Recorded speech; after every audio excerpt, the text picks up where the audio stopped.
Yeah, and it was good for me on a social level too, because I was very shy. I mean, even when I started taking voice lessons, I was still shy. It took a lot for me to get on stage, and eventually it was like all I wanted to do. But even then, off stage, I was still very shy. I hated attention. I hated people looking at me, and I was kind of a cute kid, so people would always like come up and be like, "Oh, she's so cute," and I hated it.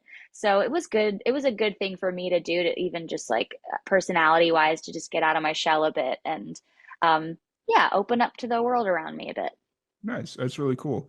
And so during that time, you're doing singing lessons. Who are you at? You weren't songwriting at that point, right? You were just kind of focusing on the art of Right. singing. Yeah, I wrote my first song when I was 7, and it was just a cappella and just some lyrics about like how humans are like plants and we start off as seeds and then we grow into these humans.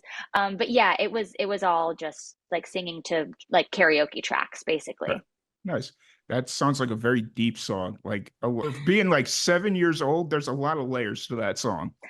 Yeah, I loved English class. I loved Mm, literature. I was reading a lot. I was starting to learn about symbolism and analogies, and I just thought, ooh, I have an idea, and I wrote it down and nice. sang it and didn't record it. I didn't know how, Fair. so Fair. it's in there somewhere. Yeah. That was gonna be my next question. Would you ever record that song if you figured or remembered what it was? If I remembered what it was, I would probably rework it a bit. It's probably not my best work, Fair. obviously.